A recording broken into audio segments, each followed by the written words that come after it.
Welcome. Good morning to another episode of the Ash Cash Show every Monday through Friday, 8 a.m. to 9 a.m. Eastern Standard Time.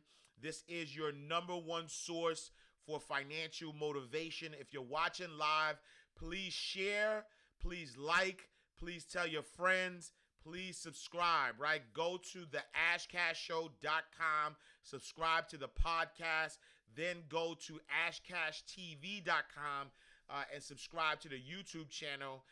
We are bringing you fresh news for the culture, by the culture, and this is a hip-hop news, pop culture news, finance news, but in a language that you understand. And the great thing about this is you have access to me. You can ask your questions live every day from 8:30 to 9. So the way we do this, and this is Eastern time, I'm on the East Coast, but the way we make this happen is that we go and we do first half an hour of the show is really about financial news. And then the next half an hour, I open it up for any questions that you guys may have. And so please, come ready with your questions. I do have a lot of questions that are in my DM and are in email. It's a lot, and so that's why I haven't said them a lot here yet. But going forward next week, what I'll start doing is starting with those questions first, because there's a lot of questions in the DM. And I guess the questions in the DM are more specific. They're not like easy, they are easy, but they're not like quick ones, right? It's stuff that I have to kind of give context behind. And so I'll start, saying those or using those going forward. If you want some love, right? So maybe if you want to send me video, potentially you want to send me video of you asking your question or audio of you asking your question. When you go to theashcashshow.com, there is a section where you can record yourself asking your question. And that way I can also add that, to the podcast as well. And so let's get started. We're going to start first with the market updates. And that's via the Morning Brew. And so it's weird because all week we've been seeing this roller coaster ride as it relates to the stock market. And so the NASDAQ was down as of close of business yesterday, 0.97%. S&P 500 down 0.78%. Dow Jones Industrial Average down 0.41%. Gold is down 1.45%. 10-year Treasuries down one bip. The only thing that's up right now is oil. Oil is up 1.55%. And so again, we keep seeing these uncertainties, and I mean that's the stock market. I honestly, I guess in my experience, we've seen periods of it go up, then it might go down a little bit, and periods or up, or if it's like periods of it going down. But it's like a predictability usually, but this is a time of uncertainty, and I think because of this uncertainty, that's why we're seeing this roller coaster ride. Like investors don't know what's going on. Investors don't know, what's happening, and because they don't know what's happening, then that's why we see this constant up and down in the markets. Employment numbers came out again.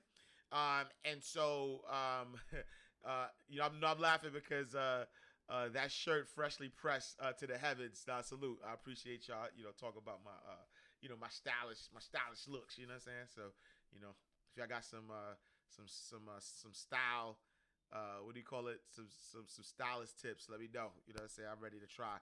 All right, bet. Employment numbers came out.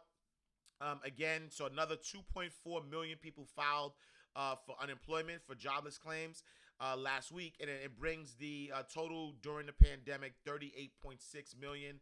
But again, I'm predicting, or if I understand how unemployment works, it's more than that, because the unemployment numbers or the jobless numbers are usually only reported for 6 weeks at a time. And so being that this is week 8, there are 2 weeks of unemployment claims that are not being counted anymore. And so that 3.8 million or that 38.6 million is, I believe, might be more like, 50, 60 million. But either way, it is bad, right? In fact, the vice chair of the Fed, Richard Clarida, said that the coronavirus pandemic poses the most serious threat to maximum employment and potentially to price stability that the United States has faced in our lifetimes. And that's a big statement, but this is sort of unprecedented times. There's a lot of optimism in the world, and I think that we need to continue to be optimistic. But there's a fine line between optimism and living out truth, right? So optimism saying, I know everything is going to be okay, but truth also says that we're going through this rough patch. What can I do, right? I'm not going to wait to make sure or see that everything is okay. I'm going to do what I can do to make sure that I'm adding, to the okayness, right? Like I'm doing everything that I could do. So I think that's important. Some good news, coming out of the case of Ahmaud Arbery, and so the Georgia man who was filmed the Ahmaud Arbery killing, assassination, has been arrested, and so the Georgia man who filmed the shooting death of Ahmaud Arbery has been arrested on murder charges. The Georgia Bureau of Investigation said Thursday. The guy's name is William Bryan, aka Rhodey. I think they call him Rhodey. He's 50 years old. He was charged with felony murder and criminal attempt to commit false imprisonment in Arbery's February 23rd shooting death by two white men. So Arbery, 25, who's black, he was unarmed and he was jogging through the Brunswick neighborhood when Bryan, who was also white, and the two other men, Gregory McMichael, 64, and his son Travis McMichael, 34, chased him for more than 4 minutes before he was confronted by the McMichaels and then shot. I haven't watched the video. I make it a business of not watching videos like that. I'll read about it, but I'm very conscious about what I put into my system. And as a young black male who grew up in the inner cities, who understands racism, understands systemic racism as well. I think for me, it would trigger some things that, not that I suppress from my childhood, but anytime there's like a shooting or a killing or anything like that, I don't watch those things. The Central Park 5 I didn't watch because I know that story very well. I'm from Harlem, so I was young when that happened. None of those. I promise you, like none of those things I watch. And I'm not kind of judging anybody who does watch it. It's not just like a preference. But I'm only telling you this because I think it's important that in all cases, you're careful about what you put into your system, especially if you know if you know that it's triggered you in the past or that it can trigger you. Some people could watch it and they're fine, but for certain people, certain things, certain stories might be a trigger, and I don't know the answer to that. I don't know, should I get counseling? I don't know, but either way, happy that this was that he was charged, because from what I hear, because I didn't see the video, but what I hear is that he was part of the crew chasing him down. You could kind of hear him cock a gun in the video, allegedly, based on what people are saying. And so if that's the case, then he's definitely somebody that was an accomplice, and even I hear stories that he even like helped block off the path and tried to block Ahmaud Arbery off. So that's the first step. Second step is justice, though, right? Because I know that in Georgia the laws are sort of different, as it relates to gun laws and civilian arrests and things of that nature. So let's keep our eye out for it, but let's keep pressure as well that Georgia does the right thing. In other news, U.S. commits to $1.2 billion in corona vaccine. So the Trump administration announced it is partnering with drug maker AstraZeneca for at least 300 million doses of a coronavirus vaccine developed by the University of Oxford, and committing to $1.2 billion in the effort. And so President Trump has sought to expedite the development of a coronavirus vaccine through Operation Warp Speed. As many public health officials have stated, that a return to normalcy in the U.S. would rest on a widespread availability of a vaccine to protect against the virus. Mr. Trump said last week, Operation Warp Speed aims to make millions of doses of a vaccine available by the end of 2020, which is unprecedented because normally it takes about 2 years to get a vaccine sort of like tested, approved, and so to have it available at the end of 2020 definitely means that they're sort of cutting some corners to make it happen, right? Warp speed, yeah. So they're gonna do that. I'm good. Y'all go first.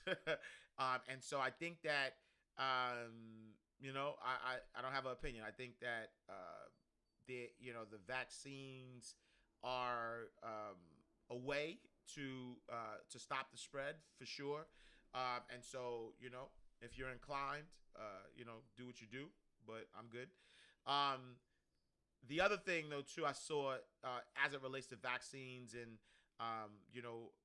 opening up the country. There's a lot of scientists that's saying that there might be a second wave of the coronavirus hitting in the fall, and President Trump has said that regardless of a second wave or not, there will no longer be a U.S. lockdown, and so even as the U.S. opens up, regardless of what happens, there won't be a lockdown. And it's funny because there was an Instagram quote or post that I saw. I don't know if so there was an Instagram quote or post that I saw that I found very I found it I want to say funny, but I found it interesting, right? And so it says COVID-19 facts: the virus can travel 6 feet, but it cannot travel 6'1" or greater. It can live on all surfaces except anything that comes in the mail from Amazon. It does not live in Target, Walmart, Home Depot, Lowe's, or any grocery stores. It is only deadly in bars, restaurants, small businesses, hair salons, and especially in churches. And it cannot live on your food as long as you get it to go. I found that funny, right? The reason why I found it funny was because, we're all of us, we're all walking contradictions, and I'm gonna say myself as well, right? Walking contradictions, because I know I was judging people, right? So like when I'm in Walmart all the time. When I tell you I'm in Walmart all the time, like that's where I live. That's where I'm spending most of my money because, right, I'm sheltered in place with my family, and so we got to eat, right? And so I'm in Walmart, and then even like buying even buying like we had to buy bikes and stuff like that to stay active and things of that nature. So I'm in Walmart all the time. And then I'm like, well, when I'm in Walmart, yeah, we got face masks on, we got gloves and sanitizing, but like literally there's like hundreds of people in Walmart. You know what I'm saying? Like there's hundreds of people in Walmart, but I can't go to church or the mosque to pray. Like that's crazy. You know what I'm saying? And the other day my daughter was like, Daddy, can we go to Chipotle, right? And so, I take her to Chipotle. And then I get to Chipotle, and Chipotle is crowded, right? And they have these little mats on the floor that is like 6 feet ahead. Like, I mean, you could take, they have these little mats that say social distancing. But I'm like, what's the difference? Like, what? Like, why can I go to Chipotle to get something to eat, but I can't go to church and pray, and I can't go to all these not saying a bar or restaurant, because I guess. Or maybe, right? Like, why can't you go to a bar or a restaurant, right? It's a serious question, because I know when they opened up the country, I was one of the people like, yo, y'all crazy. How y'all going to, how y'all going to hang out in the bar? But what's the difference, right? What's the difference between going to a bar or a restaurant than going to Walmart or Target, right? You know what I'm saying? So it's I don't know. So I'm not saying this as a conclusion to anything. I just think that there are some walking contradictions out there, and we are one of them. Like I am one of them, right? Like I was looking like I'm all high and mighty because I'm only going out for essentials, right? But I think prayer is essential, and so I think that if somebody you can't congregate to go to church, that's essential to me. Right, so I can't go to church, I can't go to the mosque, right? You can't go to synagogue, whatever your faith is, like. And so I don't know, something's not right. And to that point, what I think is not right is the wealth gap. And so in other stories, the U.S. billionaires, right, get this, got $434 billion richer during the pandemic, according to reports. And so U.S. billionaires saw a major boost in net worth in the first 2 months of the coronavirus pandemic, according to a new report published on Thursday by the left-leaning think tanks Americas for Tax Fairness and the Institute for Policy Studies. According to the report, the total net worth of all U.S. billionaires got a $434 billion boost since March 19, when many U.S. states were placed on lockdown. So as U.S. states were put on lockdown, billionaires' net worth went up. While 60 million people filed for unemployment, billionaires continue to get rich. In total, the roughly 600 U.S. billionaires saw their wealth grow from $2.948 trillion to $3.382 trillion with the past 2 months. Right? The report comes as a number of Americans who file for unemployment benefits continue to grow. And so, I talk about this on the show all the time about variability, and I think it's great that we live in a free country. I think it's great that there's opportunity for people to grow wealth, and so I don't knock that at all, right? So I'm not knocking billionaires. I'm not like, oh, it's not fair. What I do think that it's important that we start to understand our power, and as we understand our power, we would then start to tip that scale. And so, what is the power, right? The power is that there are only 4 types of people in this world, right? You have consumers, you have producers, you have investors, and then you have philanthropists, right? And what happens is that the reason why billionaires continue to become richer and richer is because they are a balance, or not even a balance, they are more so the latter 3 that most people don't focus on, right? When you think about being a producer, when you think about being a investor, when you think about being a philanthropist, those are the 3 parts that build wealth. The other part, which is being a consumer, is what helps the world go round, right? It circulates money, right? And so it's crazy because at the end of the day, the reason why, right, we have these 4 balances is because if everybody is only consuming, right, guess where the money is going? The money is going to the producers. It's going to the investors. It's going to the philanthropists. And so we have to be mindful of that. That's why billionaires continue to get rich. It's not a knock on billionaires. It's not a knock on millionaires, right? Because when I become a billionaire, I want my wealth to go up too, right? So I'm not saying, oh, it's not fair. I am saying that please understand the game. That's all. I'm saying please understand the game. While everybody's locked down and 60 million Americans, right? 1 in 5 people in the workforce. I don't know if you understand how that number is huge, right? And so let's say, if you got 5 people in a room, 1 of them is unemployed. So for every 5 people you see, 1 of them is unemployed in the world. I mean, in the country. Like, that's a lot. And because most people are consumers, right? Because most people are consumers, that is why we're seeing, the people, a wealth transfer.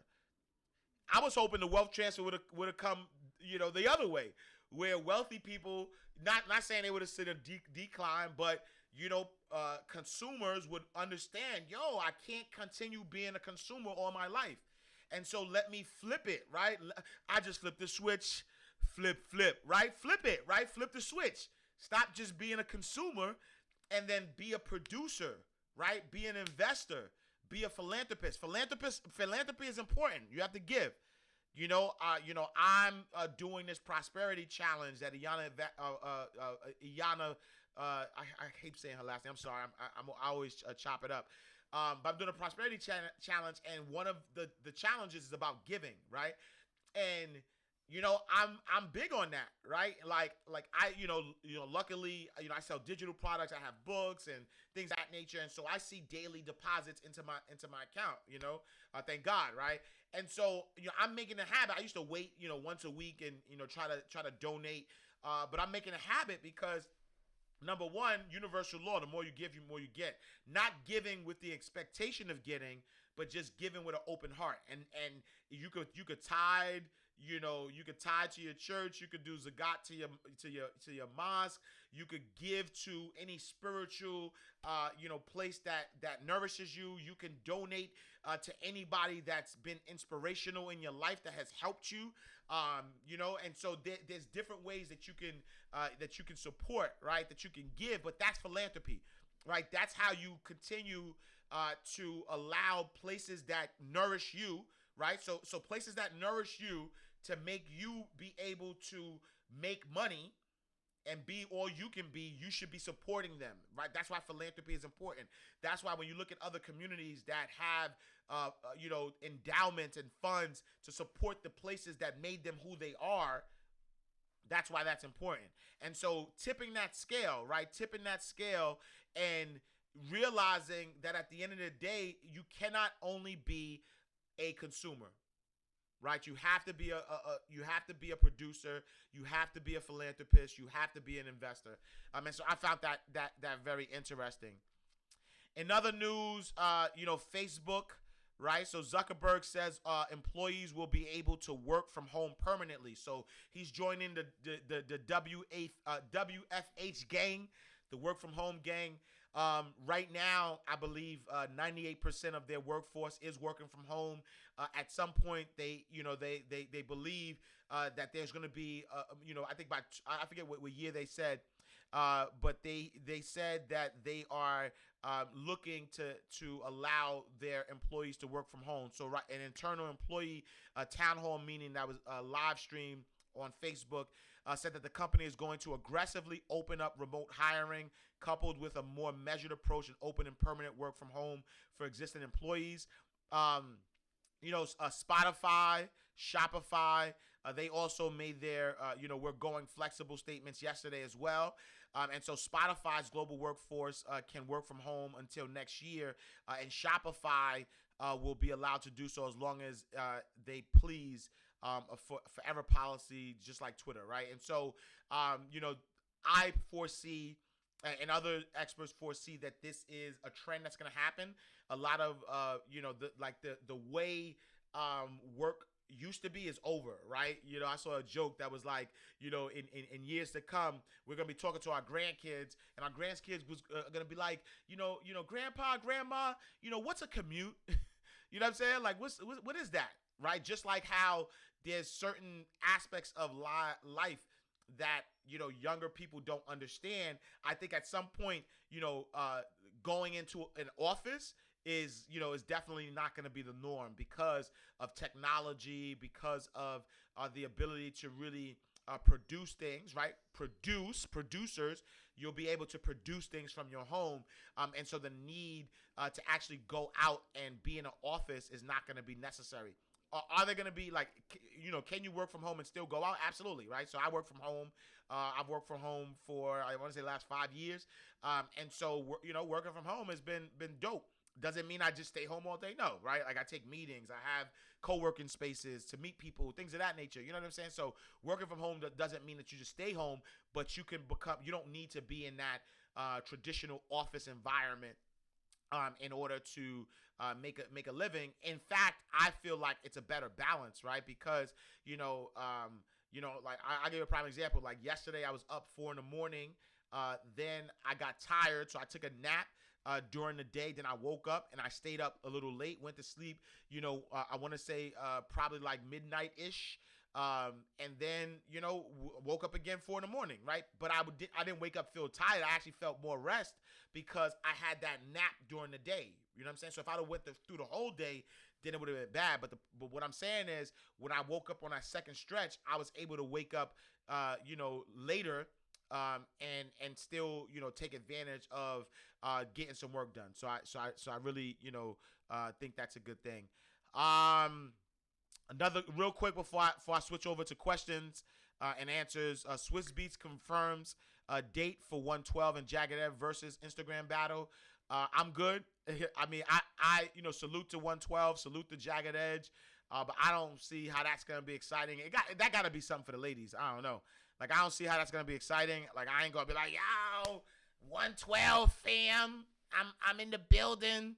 You know what I'm saying? Like 112, I'm about to watch 112 versus Jagged Edge. But I am excited, right? I am excited. Bounty Killer and Beanie Man are going this Memorial Day weekend. I think it's Saturday. I'm excited for that for sure. You know what I'm saying?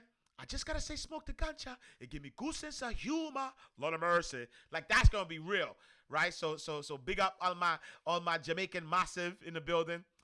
So we gonna make that happen. I see he needs to do a Jodeci versus Drew Hill. I don't know. I just honestly. So here's my thing about the verses. I don't think that verses, and I didn't create it, so I'm just giving my opinion as a fan.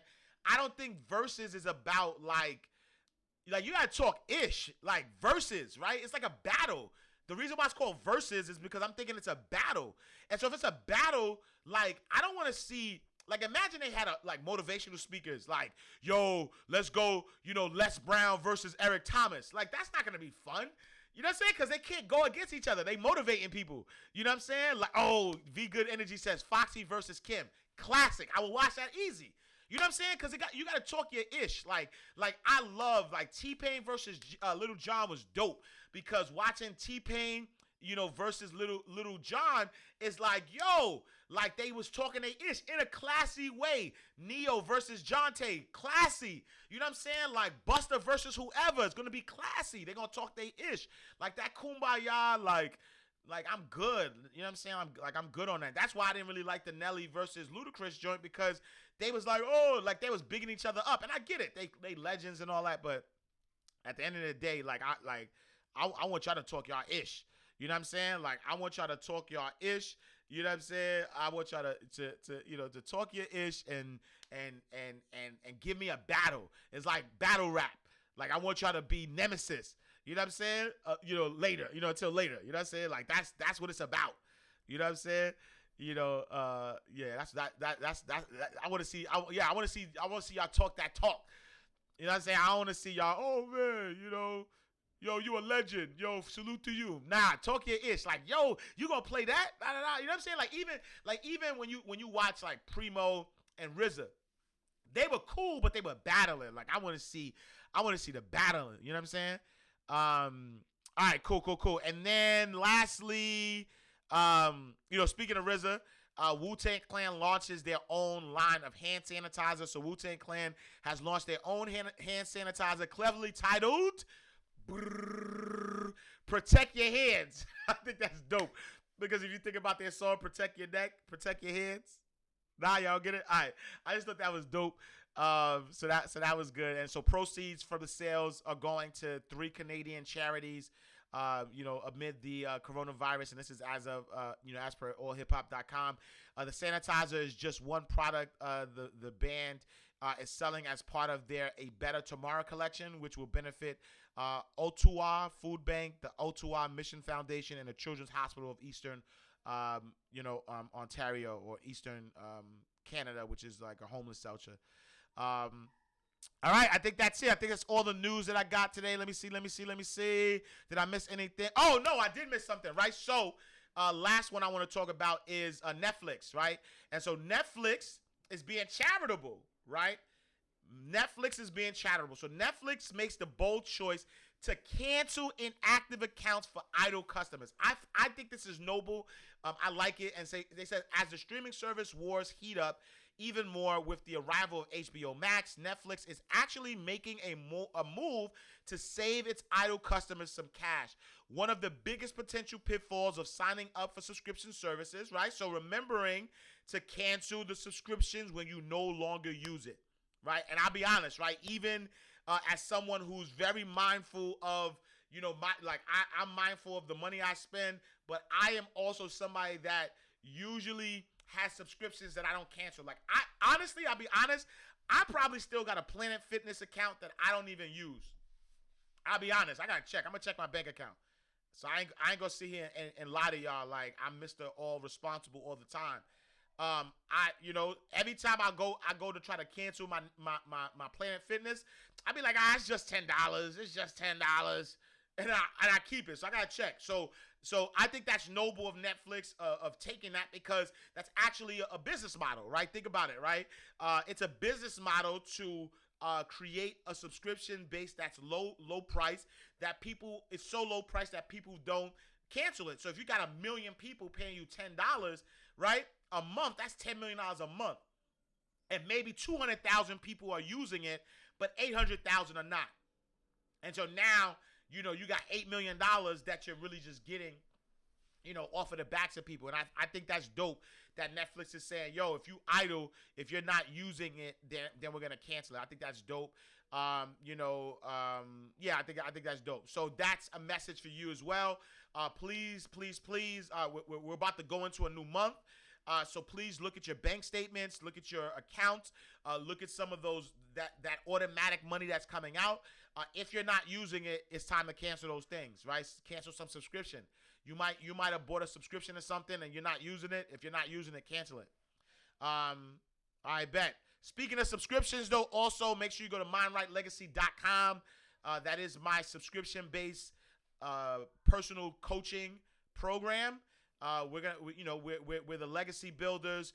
We're out here helping change your minds, change your money. It's something that you will use. So make sure you go to mindrightlegacy.com. We do a live class every Tuesday at 9 p.m. And there's homework assignments and things of that nature. All of it is to help you to become recession-proof, pandemic-proof as it relates to your finances. We have a 12-step program that helps you get to the next level of your finances, no matter what that level is. And so make sure you check us out, mindrightlegacy.com. All right, that's all I got for y'all today. All right, so we're gonna open it up for any questions. So this is the Ask Ash Cash segment of the show.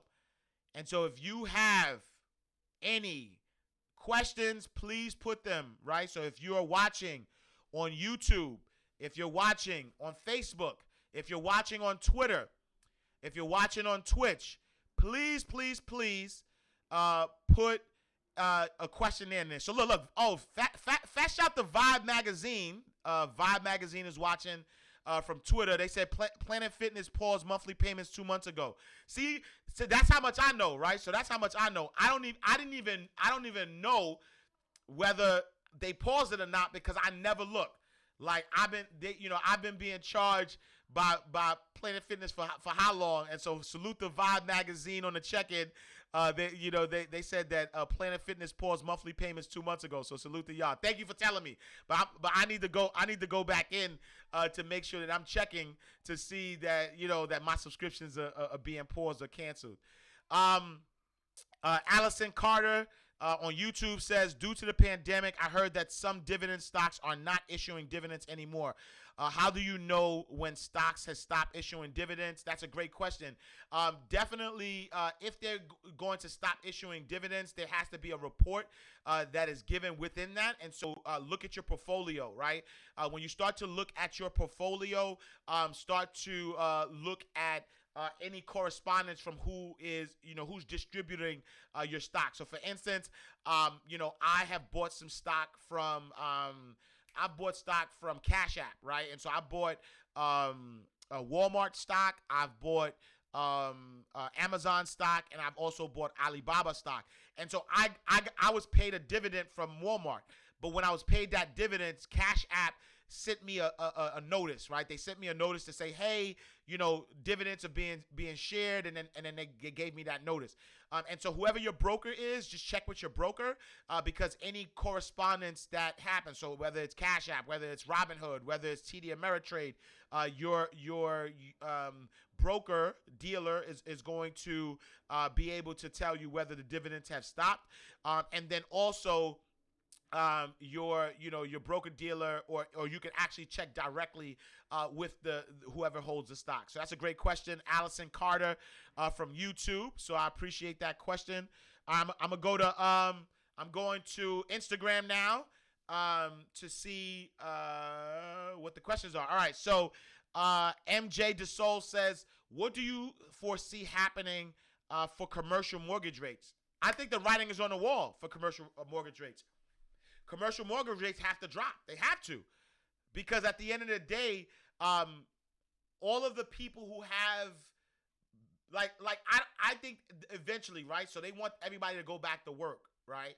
But a majority of the tech space is saying, yo, y'all can work from home permanently, which means what? Which means that there's not going to be a demand for commercial space. There's a law of supply and demand, right? The more supply there is, the lower the prices. The lower the supply, the higher the prices. From a demand perspective, the higher the demand, the higher the prices. The lower the demand, the lower the prices, right? And so when you think about supply and demand, let's go supply for right now. Let's stick with the supply aspect of it, right? There's going to be high supply because people are not going to be going out to rent and lease these places. So there's going to be a lot of vacant commercial spots. So if there's going to be high supply, that means the prices need to lower. And how do you get people to purchase stuff as you lower the rates? And so I think commercial rates are going to go down. When you go to the demand aspect of it, demand is not going to be high. Demand is going to be low. And so if demand is low, if people don't want it, you got to put it on sale, right? Like that's what happens.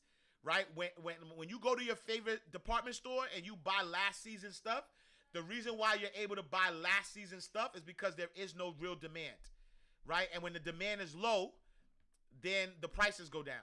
And so, that's what happens. And so I think that supply is going to be high, demand is going to be low, and so I think the commercial rates are going to go low, right? I think the rates are going to go low. All right. So AUE Locks on Instagram says, what are some ways to get ahead during this economic climate, right? So ways to get ahead during the economic climate, I call it the Great Reset. And so RESET, I think that the Great Financial Reset. So I think that I think you need to reevaluate your current spending right now. So what are you spending money on? I need you to I need you to elevate your financial freedom fund, and so I need you to get to a space where you're saving 6 to 8 months of expenses. Any income that comes in, put a certain percentage away. I need you to set new financial goals, right? And so the world that you lived in before is not going to be the same world that you live in now. And so in order to adjust to that, you need to adjust your financial goals. But then E is the most important part for me. I mean, all of the others are important, but I think E is important. I need you to, right, enhance your earning potential. I think that's the biggest thing. I talked earlier about the 4 types of people, right? You have, you have consumers, producers, investors, and philanthropists. And so if you are not producing something, so enhancing your income, right? And enhancing your income is really about making sure that you are creating multiple streams of income. And how do you do that? You do that by becoming a producer. So you have to become a producer, right? And so if you want to get ahead during this economic climate, you have to produce something. Do not just have money come in, and as money come in, you're pushing that money out.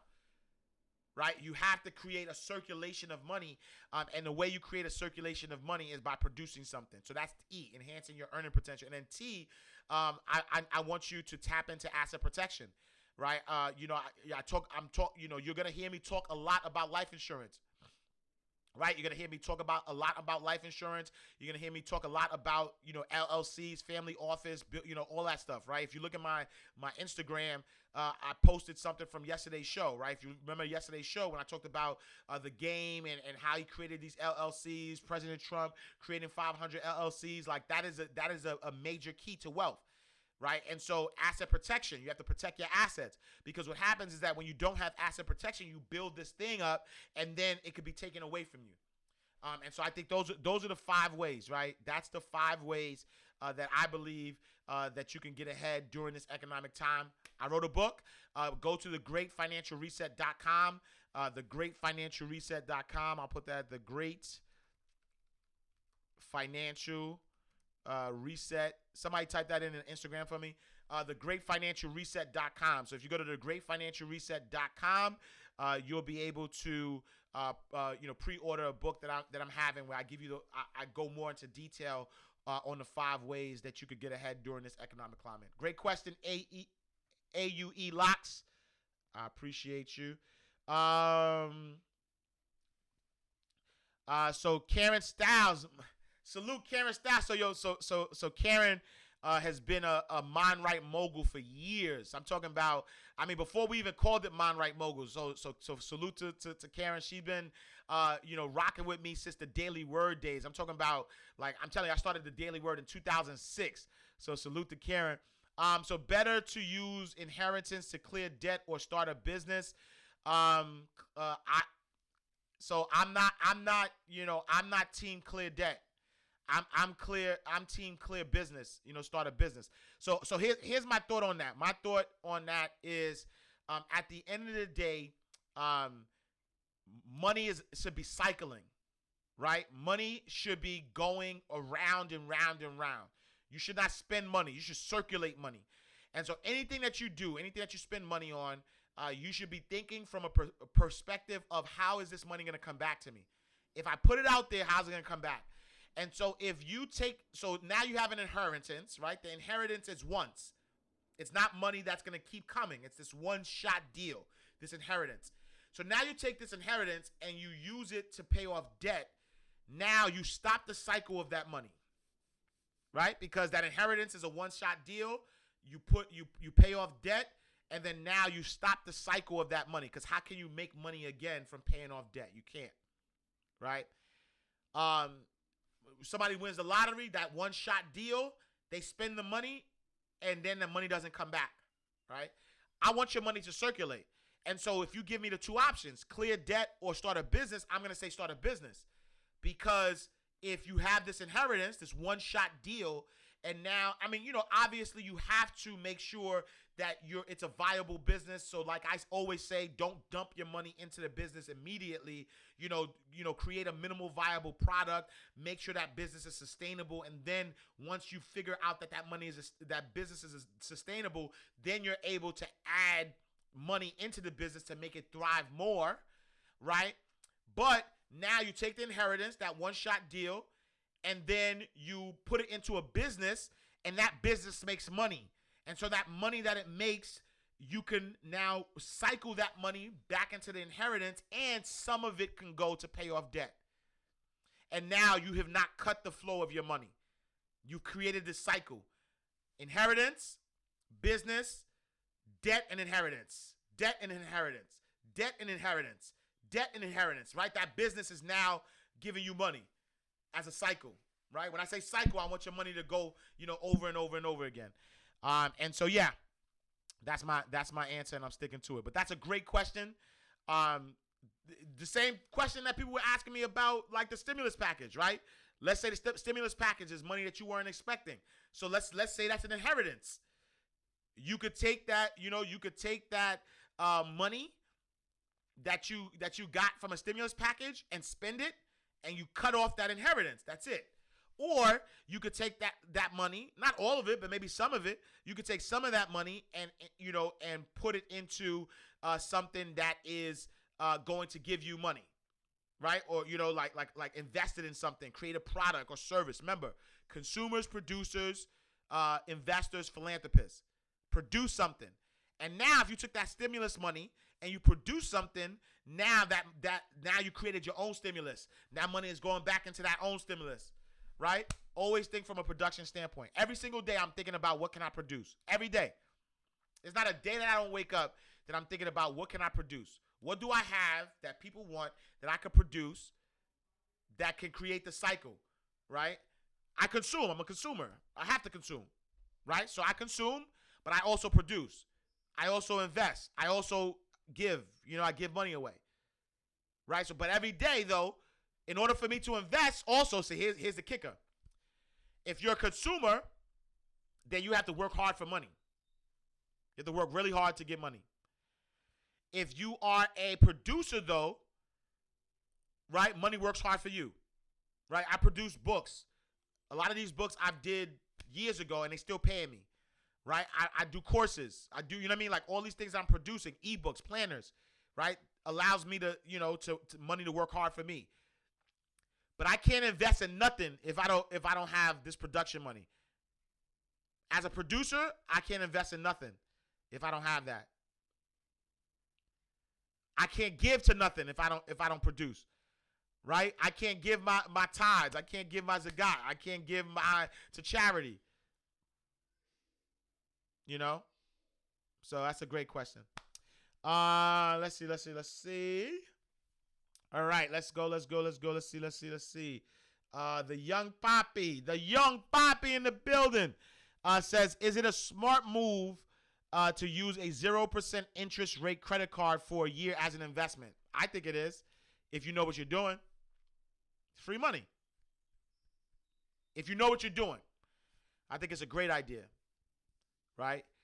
If you have experience, I wouldn't say no, right? If you have good credit and your credit's good enough that you were able to get a 0% interest rate credit card, which means that they gave you this money and you pay 0%, and then you know what you're doing, and you take that money and you invest it in something, and let's say that something that you invested in pays you 4%, 5%, whatever. It pays you, a good rate of return. Before that year is up, you could cash out on whatever you invested in, pay back that credit card loan, and now you've made money. So that's me. That's my thoughts. But you got to know what you're doing. I wouldn't take a risk. You know what I'm saying? Like, I wouldn't risk it. I wouldn't risk doing that and then potentially be in a space where now you're in debt and now they're charging you. Also know your, also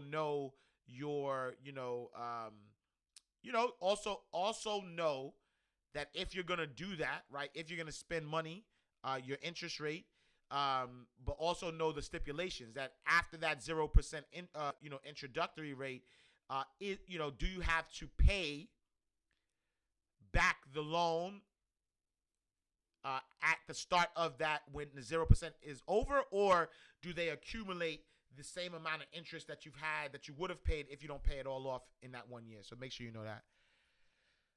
Great question though, young poppy. All right, who else we got?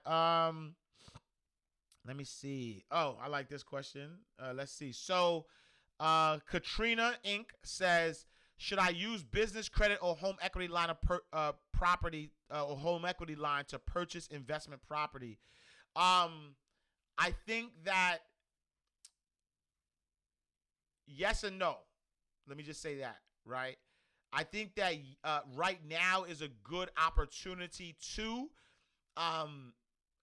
use business credit or a home equity line of credit, especially because you don't know if your property value is going to go down. You don't know, how hard banks are going to be hit.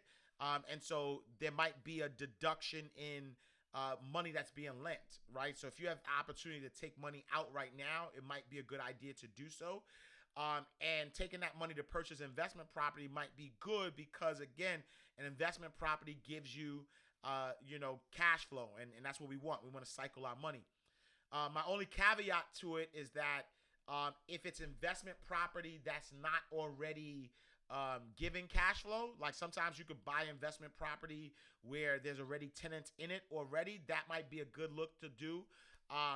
But I'm not sure, and that's not my field of expertise, so I don't want to talk about what the real estate market is going to do. I think the real estate market is going to go down at some point, and so I do think that being careful about that, because now if you take this business credit or this this home equity line of credit and you invested in investment property, and then that investment property for whatever reasons doesn't give you the return that you wanted to give you. Now you're stuck with this debt. You know what I'm saying? So I think that if it's a property that's already, cash flow positive, I think that's a good idea.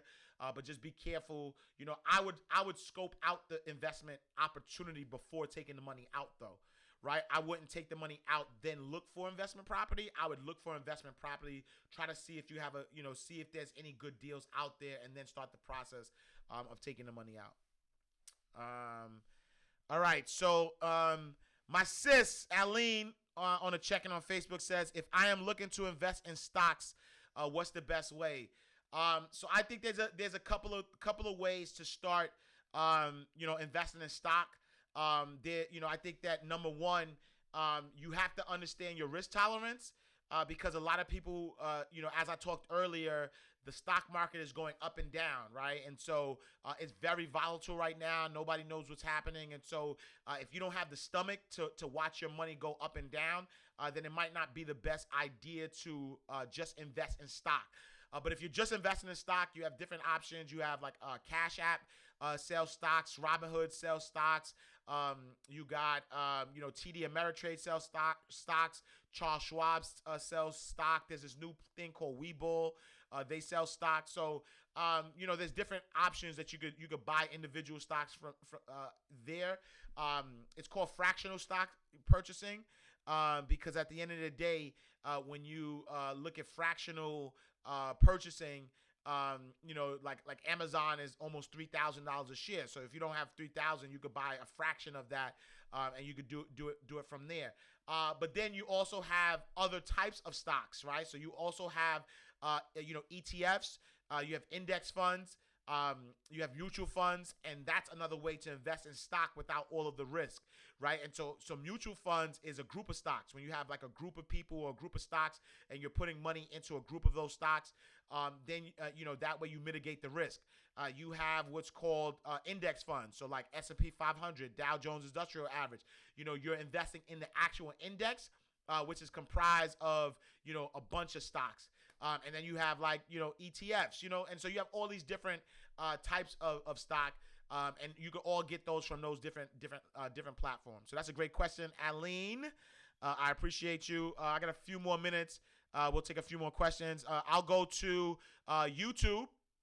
So Chandra Hayes on YouTube says, isn't it the best to pull money out now to reinvest in investment property to gain additional cash flow? Yes, right. So again, to my point earlier, yes, it's good to pull money out now because you don't know if you're going to have that money available.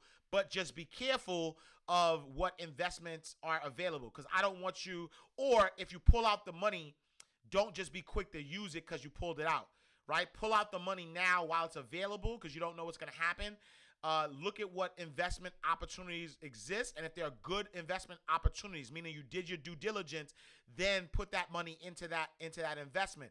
If there aren't any good investments, or it looks crazy, then potentially hold on to that money. Do not start spending that money on things that's not going to circulate. So that's a great question.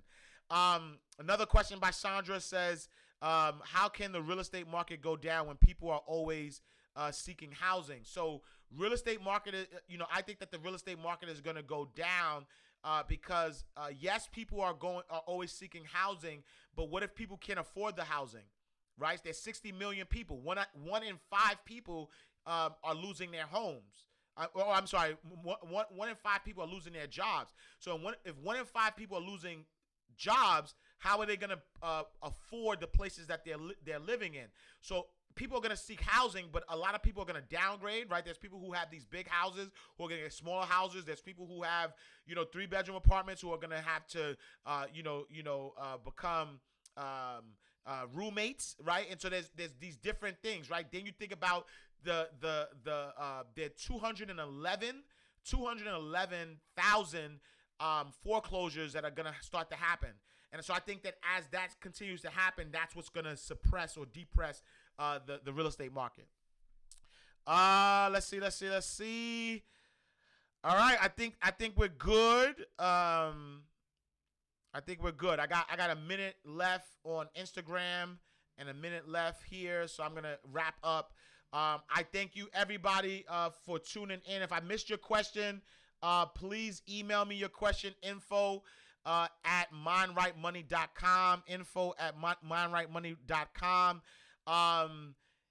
Man, this is a good one. Yesterday you spoke about the LLC game. When I buy my house, do I put it under LLC? That's a great question. I want to answer that. I do have something. My guy Mitch, he's my CPA. We are working on something to explain that. So I will answer that question soon. So please stay tuned. But if you have a question, email it to me, please. Info at mindrightmoney.com. I will, starting next week, start to talk more about those questions that I get via email and DM. But email is better. Please follow me. Go to the ashcashshow.com. I hate looking at the time. It's winding down.